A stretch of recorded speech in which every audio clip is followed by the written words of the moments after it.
We have fallen in love with Valdez, Alaska. This small town in south central Alaska sits at the northeastern tip of the Prince William Sound and is set against the Chugach Mountains. By road, it's 304 miles east of Anchorage and 366 miles south of Fairbanks. It is the northernmost ice-free port in the United States and the southern terminus for the Trans-Alaska Pipeline. It is also the survivor of an earthquake and the Exxon Valdez oil spill. Because of its striking geography, dense winter snowfall, and massive glaciers, it's often called the land of waterfalls, and it is a popular hub for outdoor recreation and tourism, winter and summer. But today, we're here for something special. We're here for the beer, and you're going to get to know this beautiful place that has captured our hearts through its beer makers. What do we have? The two craft breweries in Valdez sit right across the street from each other. We're going to start with Growler Bay, and we'll end with a quick tasting at Valdez. But stick with us, Growler Bay's got something special. We first came to Valdez 2 years ago, and after spending a few hours out on the Glacier Lake kayaking and hiking, we came in to taste beer. We stopped at both of the breweries, did full flight tastings at each, and are back this year to reconnect and see what's new.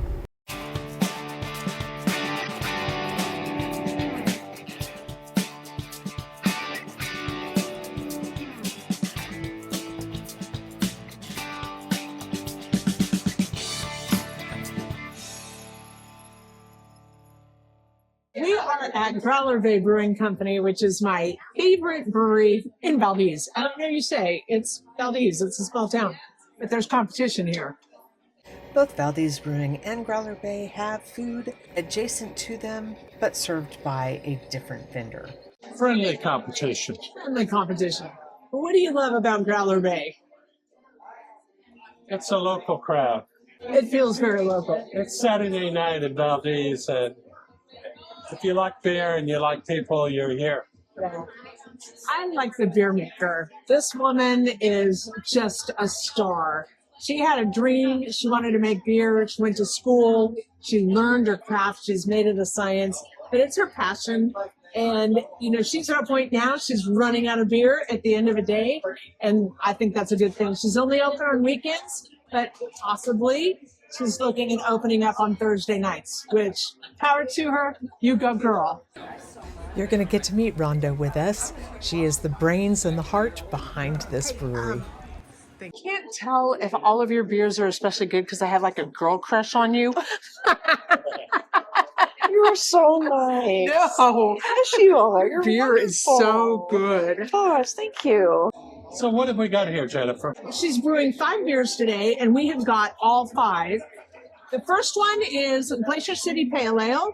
Second one, Spruce Tip Ale, which I'm super excited about because I remember this from last time. That is a thing in Alaska. It's an Alaskan thing.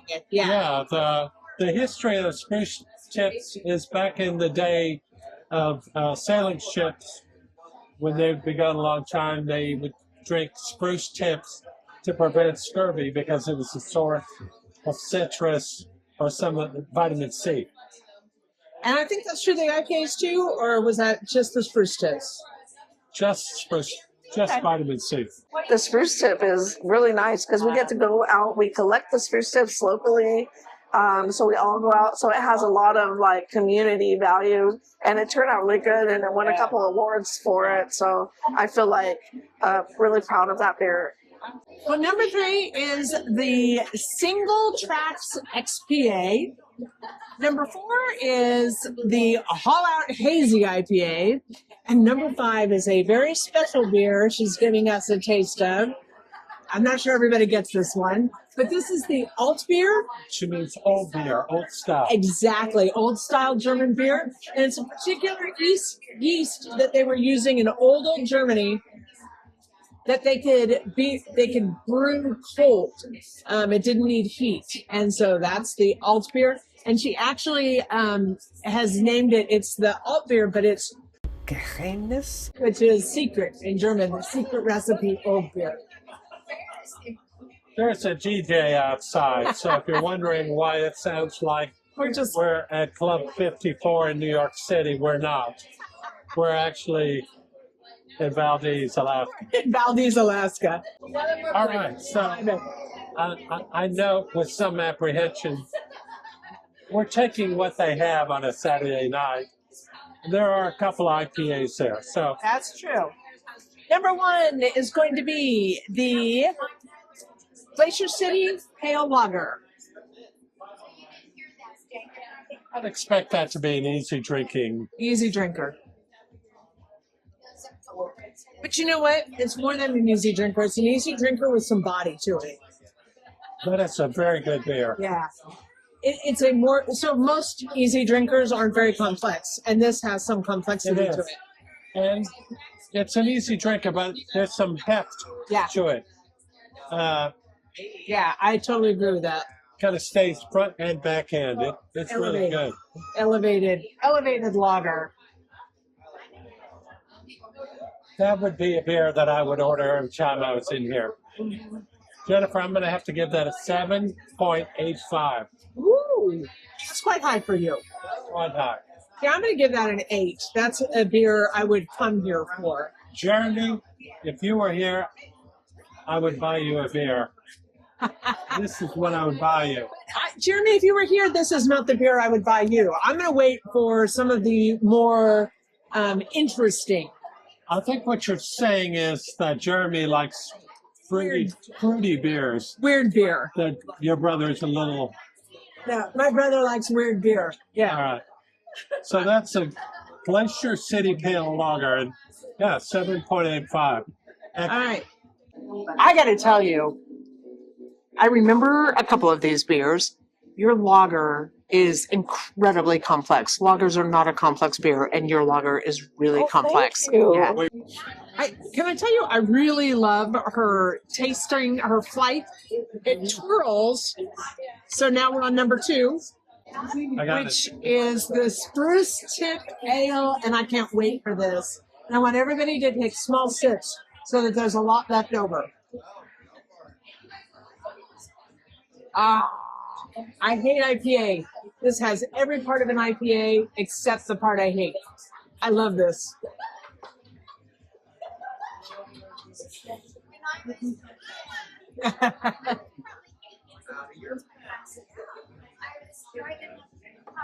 No?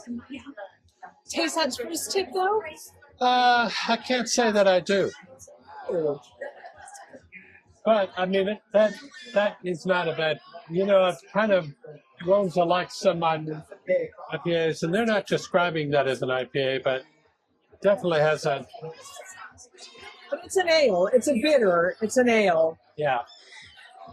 Jen, I'm going to give that a 7.15. Drinkable. I would order that. All right. So here's the crazy thing I have to say about this beer. I venture to say if I was drinking this anywhere else in America, I would give this a 6. Because I'm drinking it in Alaska at a local brewery. I fell. Did I like scrape up my face? Drinking this in Alaska at a local brewery from a beer maker I have fallen in love with. I go 7.5. Excellent. 7.5? Yeah. Yeah. The Spruce Tip, very IPA-ish for me. Don't even worry. Very, very IPA-ish for me. But drinkable, and I hate IPAs. Okay. I hate IPAs. Oh, wow. All right, number 3. All right. Number 3. You don't actually have to turn it that way. I think it's fun, so I do. All right. Number 3 is the single TraX IPA. So this one should taste like an IPA. I'm scared of it. I don't like IPAs. Interesting color. Oh. That's so interesting. Have you tasted it? Yeah. You're not coming around on IPAs, are you? No. But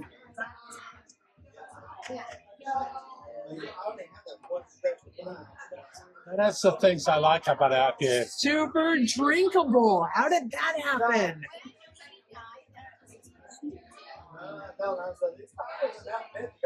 Okay, this is why this beer maker is a rock star.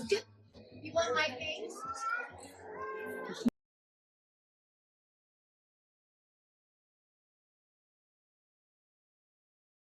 You know you were saying that right into my microphone. Come here. I'm going to go 7. I never go 7 on IPA. I got to confirm that I haven't lost my mind. I think there might be a chance, like I've got a little girl crush going, and so all of her beer is going to get higher scores. That is very good beer. But it's a very good beer. I'm going to give that a 7.4. It's good. The predominant taste to me is grapefruit juice. Yeah, but not that medicinal grapefruit that you get from a lot of IPAs. This is so drinkable, a little bit dry on the tongue at the end, but not like makes it like, blah, I can't, no, this is drinkable beer, super drinkable beer. All right, ready? Time to turn. Number 4 is the Hellhound Hazy IPA. And it is hazy. Take a look at this. Unfiltered. Unfiltered. Like I can't, this is as hazy as the glacier lake we were kayaking on today. It looks like a Hefeweizen. Whoa, that'd make me happy.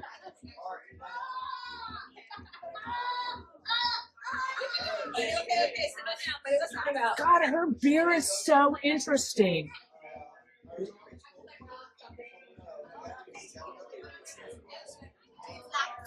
Do you get the sour at the very, very end? Not till you swallow it do I get the sour. Yeah. God, how's she doing this? Really good. Really good. I'm going to have to give that a 7.25. I'm going to give it a 7. I hate IPAs, and I'm giving this a 7. It is a little bit sour. Mm-hmm. It's a sour. It's a sour Is IPA. she calling it? No, she's just calling it a all-out hazy IPA.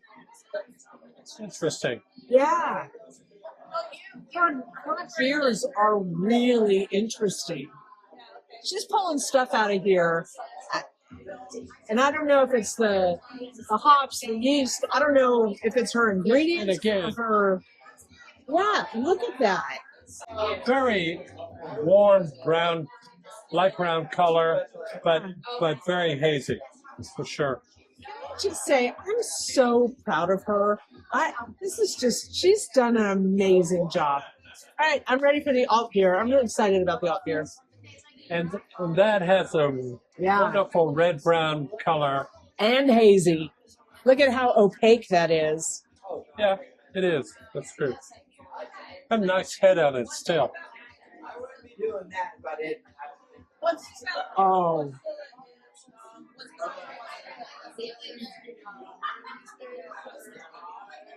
Our German friends.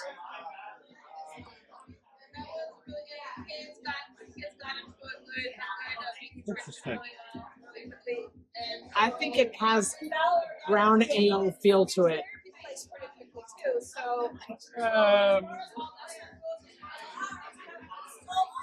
It's quite good. Christoph, That's why I was thinking of you, Christoph. I'm drinking this for you. But it's quite good. Yeah. It doesn't remind me of Germany. It doesn't? Oh, it does me.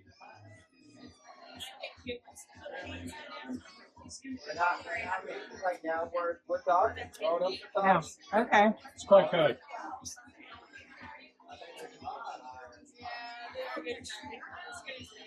This isn't like the Munich style beers, and it's not like the Cologne Coast style beers. It is like do you know Well, what Munich has a lot of different kinds of beer. To me, it's a little brown ale-ish, I think brown ale is. but not real strong. It's just a really good, well-made beer. Frankly, All of these beers are outstanding. These are also, I would call these classic beers. Like if you like varietals that are classic varietals, these all fit in a really lovely way. They're not, they're complex without being crazy weird. Yeah, I salute her because these are all really good. Yeah. I'm Did we give this a score?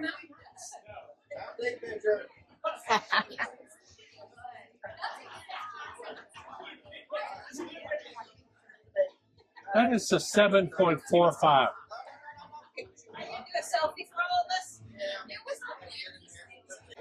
Not much left there. We must like this one. We finished it on the tasting alone. Well, it was kind of hard to grade. It was hard to rate. I'm going to give that one a 7 too, though. A 7, straight 7. I would order it. I would like. The best part of this tasting, there's not a beer on this flight that I wouldn't come in and order. Depending on my mood, depending on the weather. Yeah. I agree. Totally. Yeah. And that's a rare thing for me, especially when there's 2 IPAs on. Let's go back to the ambiance. Okay. What do you give it? See, I love this. I love this. I feel like I'm at home. I could do without the disco music. I know. Jonathan's not the DJ guy. But again, I have to say, as I was walking down the street, I was like bopping as I got here. But this is a happening place on It Saturday is. night. And I think one of the other things that really made a difference to me is I was talking to like our kayak guide today, and I said, "Hey, what's your favorite brewery in town?" And hands down, Our kayak guy is mad. Nat, Job well done. job well done. And he was hands down Growler Bay. And I think Growler Bay is going to be your local favorite. I think so. In fact, really fun. While we were talking, this local woman came up to tell how much she loved the Altbier.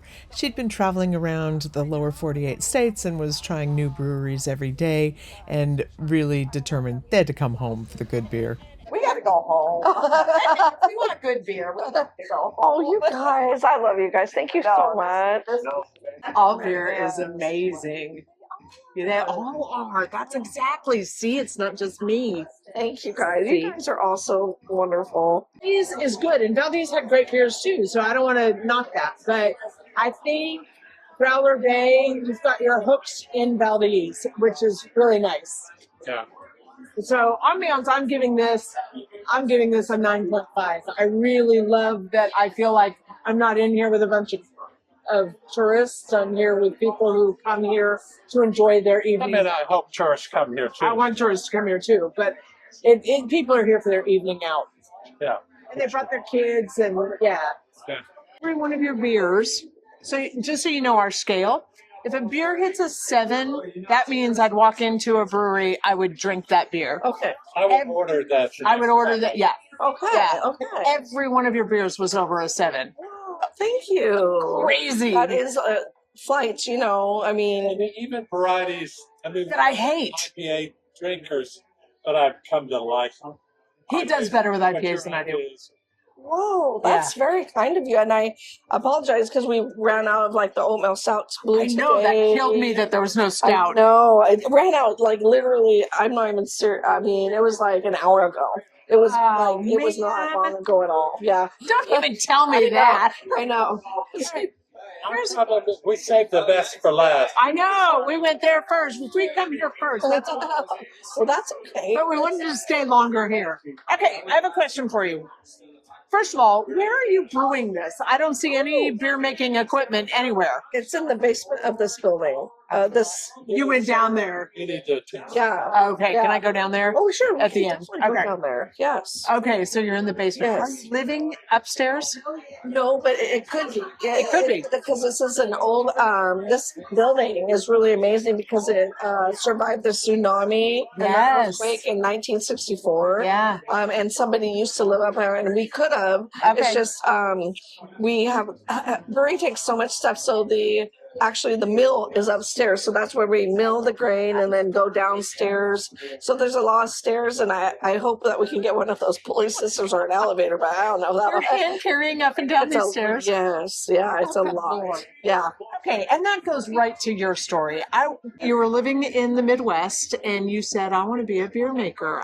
You had a dream about brewing beer. You went to school. Yep. So I was actually in Fairbanks, Alaska, and I was doing my I wanted to be a veterinarian, so I was trying to get into school for that, but I didn't get in. But I kept wanting to work with animals, but I took on the hobby of brewing as a side hobby, and then I was like, I just fell in love with it, and then I kept applying to brewery schools or other things like that. And I got a scholarship to a brewing school, to Sabre.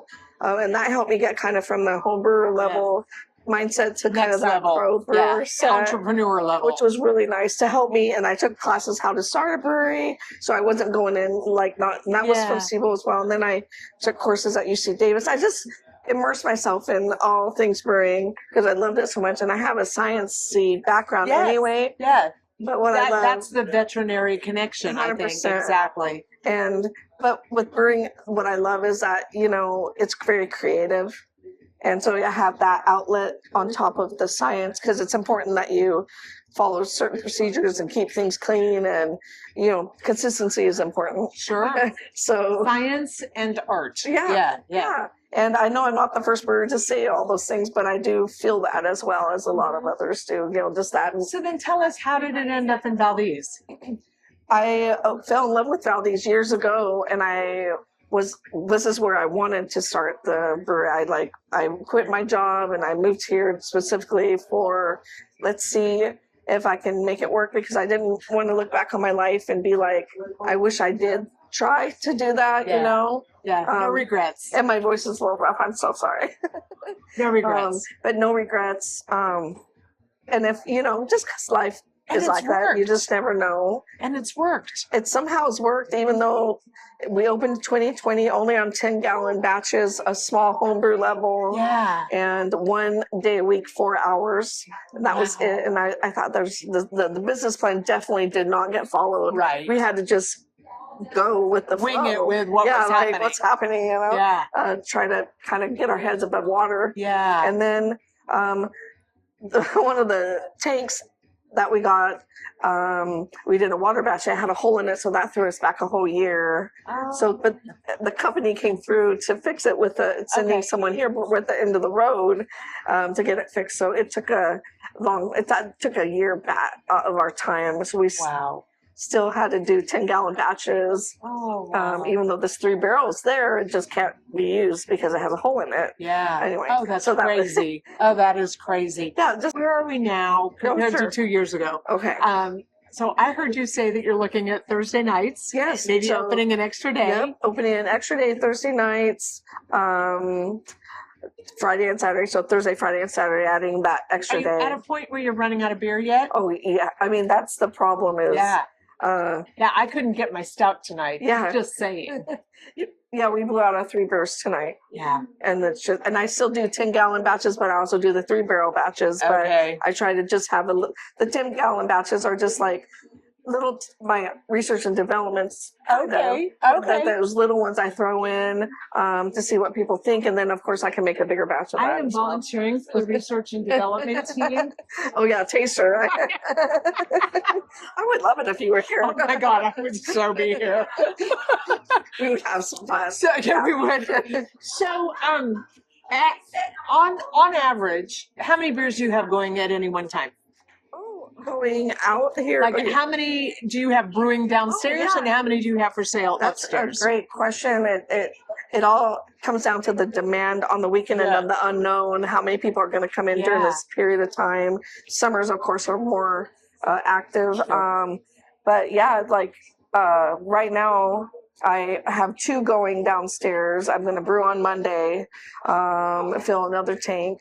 But it's hard to keep up because of everything, because of there's a lot of the same hat it's being worn. So a lot of, we don't have a ton of people hired. So we tend to do a lot of the work ourselves. So which, you know, there's only so much time in the day. So, and cleaning is 98% of brewing, we all know. Right. So there's a lot of cleaning and making sure things are ready for the next batch. And so what I do is I have big batches and I'll do a small batch, and then I try to fill in soda and sparkling water, things that for the non-alcoholic.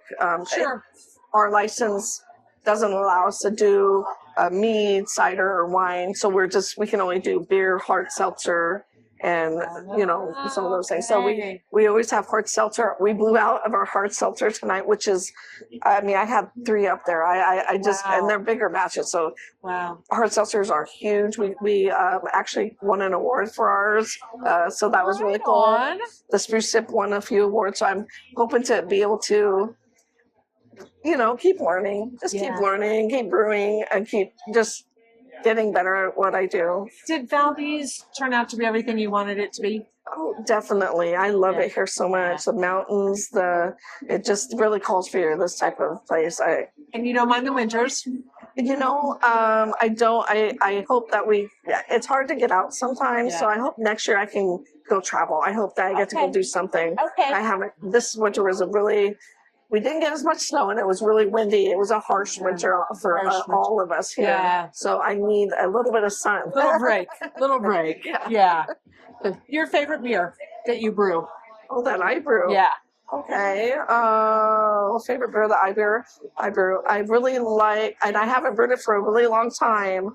It's when I want to get back out is a Baltic Porter. I really enjoy dark beers, but I also like the lager aspect of. That lager is, I can't believe I've said it before. I'm just going to keep talking. It's so complex, and lagers are not a complex beer for me. We call them easy drinkers. And yours is an easy drinker. Good. But it makes you think. So it's an easy thinker. Oh, I like that. Easy thinker. We need a shirt. It is. It's an easy drinker that's an easy thinker, but it makes you think. It's complex. And lagers just usually aren't complex for me, so I love it. Wow, that's a nice compliment. Do you ever do like Hefeweizen or? I sure do. I've done some. I've done a Belgian strong. And I've done a triple.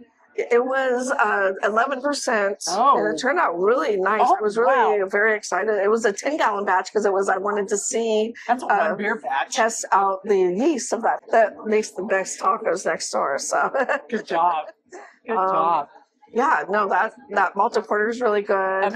And really enjoyed that one. But yeah, it can be really difficult in the winter times, just depending on what is happening with the weather out there. But it can take a month to get everything. So we really have to kind of plan ahead. But you know, the companies we work with are really awesome. So. Do you do any cooperative buying or anything? Gosh, you know, we're so small. We haven't yet, but that doesn't mean it won't happen. But we just haven't had to do that yet. So every one of the ones I drank was 7 or above. None of your beers were weird. Oh, good. Well, but craft brewers love to do weird things. Yeah. Have you noticed that? I see what you mean. Like, but I love that your beers aren't weird. Yours are the most classic, great varieties of classics. Like a Pilsner is a classic. Great variety of a Pilsner. And IPA, it's becoming a classic. I don't love them, but yours is really drinkable for me. Anyway, all of your beers are so drinkable and so classic. But my question is, do you try for weird beers or do you try for classics? That's a great question. You know, I've definitely made some beers that were, with lots of different adjuncts and things going in them. So I'm open to it 100% to do things that are totally out there, you know, but I guess I tend to try to, you're probably right. I never really thought about it, honestly, but I tend to try to create what some people never get to see here. Yes, like the Altbier and things like that. Exactly right. I picked 2 last time. Oh, I'm gonna. God, if I can, I want the pale lager #1, and I want the spruce tip. This is a brewery to watch. I can't wait to see what Rhonda's got in the tanks the next time we're in town. Friendship, adventure, and beer. Good things are brewing in Valdez.